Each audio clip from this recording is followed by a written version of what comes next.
Hello, YouTube, and welcome to whatever this is. I'm kidding. This is an Infinity Nexus trading card game, specifically the server version of the game, a more non-casual version if you want to be like that. So, essentially, what I'm about to do is tell you how you can easily choose which starter deck to use. There's the wildlife deck, the hero deck, and dreams and nightmares. Let's start with the wilderness deck. This deck contains two gimmicks that are good for stalling and flooding the board, respectively. There's the Scaff engine and the Egg Token engine. And it's also got some really nice red cards in the form of Parasite Trap. However, this is not a deck that's meant to be taken particularly seriously.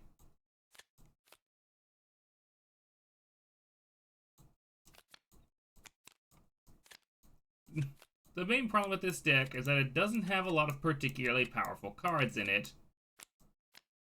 One of your most useful cards is going to be the Exalted Loru, and even then, you're in a pinch, you're probably not going to want to use its admittedly pretty good effect, because you'll be wanting to use it for stalling. Because this deck is a combination of a stall deck and a flooding deck. It is very inconsistent, and it's not something that should really be used seriously. Pick this deck if you don't care about winning.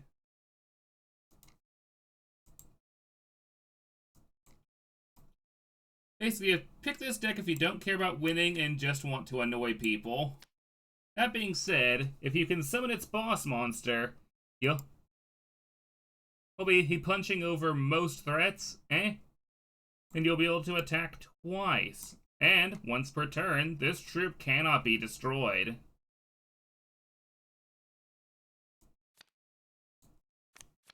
So if you do manage to summon that, which you'll need a whole of 7 star power, or 4, which is quite a lot. There's a good chance you'll be taking away a victory if your opponent doesn't summon her boss monster. The hero deck is a deck that has no 1-star power monster. There's really a whole lot of 1-star cards in general. It does, however, contain one of the most powerful 2-star troops and beginner hero Manutili, who is also, incidentally, the highest power common card in the game.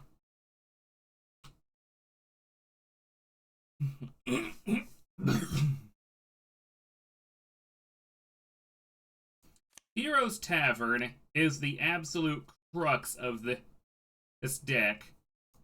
Unless you're fighting someone with the wildlife setup, you are going to live and die by Hero's Tavern. This is essentially a field spell without being a field spell. This allows you to summon all of your heroes for 2 fewer star power. So if you've got a 2-star troop in your hand, and it will be a hero, you can summon it for free. So this deck is also good at flooding the board, and it's better at it than the wildlife setup. And it also means that you can get your big guns out much easier too. It's also got a couple of red cards.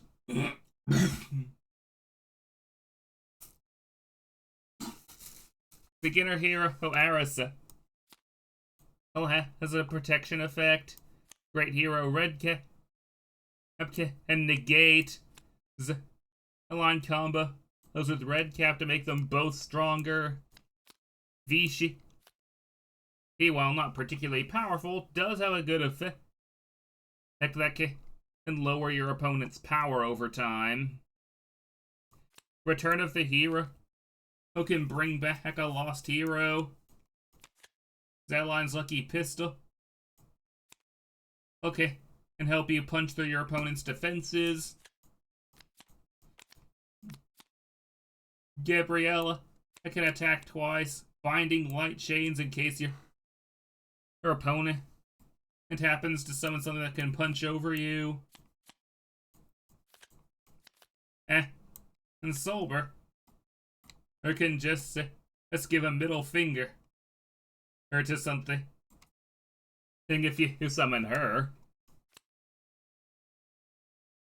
Call to Adventure can let you summon any beginner or hero from her hand or deck for free, barring this card's activation cost, that is. So you'll be paying 2 stars either way under most cases. Pietro can protect itself, and the deck's boss call. It is an 8-star that should really only be a 7 in hindsight, but it gains +1 attack for every card with hero in its name on your side of the field. And it can only be destroyed in battle. So, if you get this guy out and you've got Hero's Tavern and a couple of hero cards on your side of the field, there's a good chance you're punching over basically anything. And, once per turn in your main phase, you can destroy a red card on the field. So if your opponent's got a continuous red, well, they're kinda SOL. That being said, he's a little hard to get it out. Even with Hero's Tavern, he's not the easiest boss monster in the world to get out. Finally, we have Dreams and Nightmares. We've got cards like Waking Nightmare that and basically he gives the middle finger to anyone who decides, I'm going to destroy one of your nightmare troops. Dream Serpent, who can return to your hand at the end of your turn, and this is very difficult to get rid of. Nightmare Hand, which is a regular monster with decent attack for its level. Nightmare Eye, which can look at a card in your opponent's hand and has an effect depending on what you managed to look at. If you... hang on. My headphones fell off there. When this troop is summoned, you can look at one card in your opponent's hand. If it's a blue card, they take 1 life point damage. And if it's a red card, they have to discard it. But if it's a troop, nothing happens. But you still know 1 card in their hand, so... It was still not terrible. Dream Dragon Wormling has no effect, it's just a decent 1-star creature. Nightmare Raven, on the other hand, and as long as this troop remains on the field, which probably won't be long to be fair, you can pay up to 3 life points during your main phase to damage your opponent for the same amount. It's not amazing, but if you happen to be in the lead already, and your opponent happens to be very low on life points, Dream Dragon Adult. When this troop is in your discard pile, you can return it to your deck and gain 2 star power. This is potentially a busted ability. Dream Dragon Youngling also has a destruction effect. When it's destroyed, you can put it in your opponent's red and blue zone instead of your discard pile, but it has no effect while in the red-blue zone. This basically just keeps your opponent and from accessing their whole frickin' it's just a spot in their back row, and this is extremely annoying.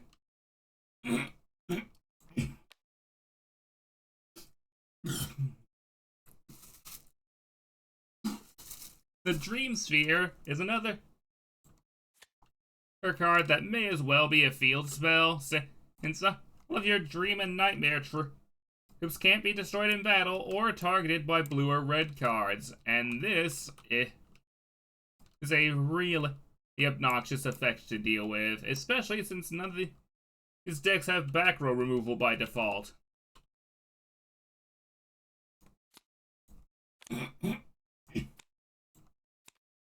Nightmare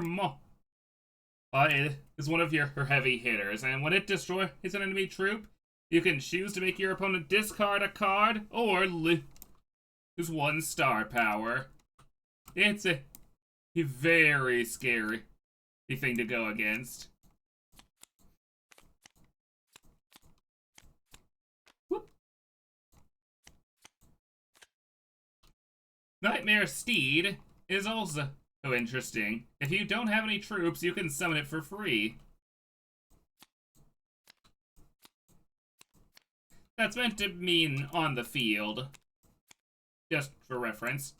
Sweet Dreams is a card that can give you some longevity. And when you play it, you gain life points equal to the amount of troops in your hand or on the field with Dream in their name.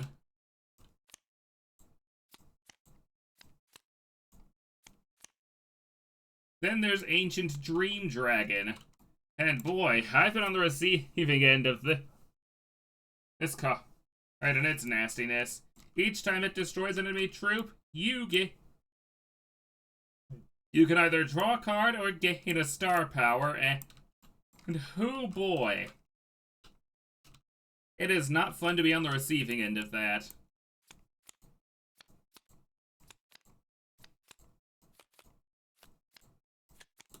Just looking for the boss card. There we go.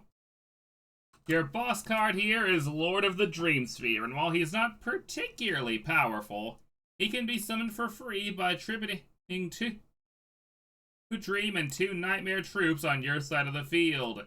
And you can add the Dream Sphere to your hand when he's summoned, which can allow you to basically, play the Dream Sphere and give this guy some good protection. And I would remind you, none of these starter decks have back removal.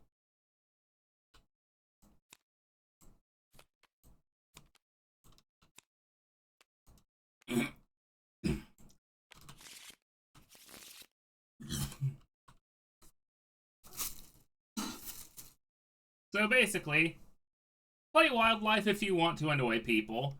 Play Hero if you want to flood the bull and have a good offensive presence, and play Dreams and Nightmares if you want to absolutely torture your opponent with obnoxious effects.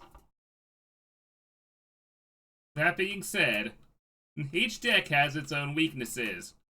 The Wildlife deck is very inconsistent and doesn't have a lot of powerful creatures in it. And while its boss monster is intimidating, it can be punched over.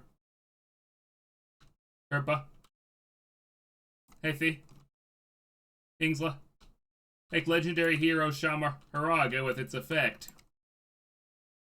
The hero deck's main weakness is, as it said, it kind of lives and dies by Hero's Tavern.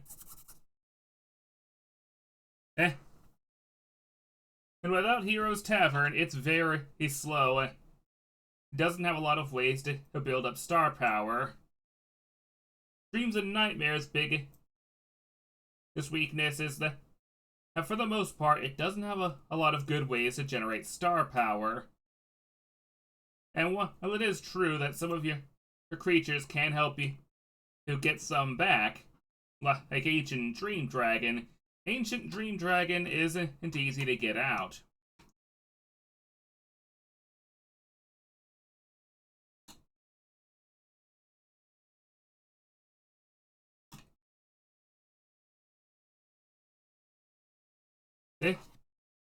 Overall, if I had to pick a strongest deck between the three, it'd probably be Dreams and Nightmares. But I can see it easily losing to Hero.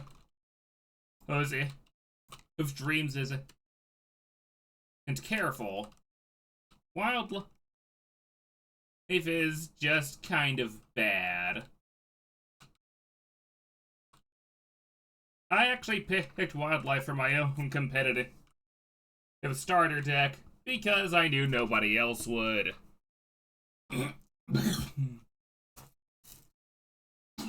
It's a gimmick, and it's not a particularly good gimmick either.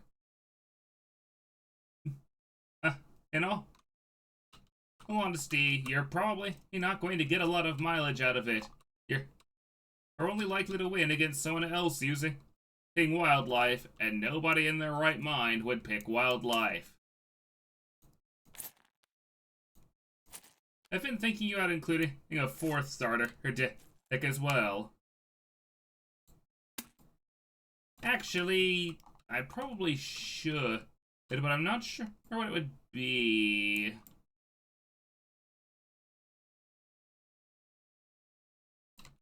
Thoughts for later.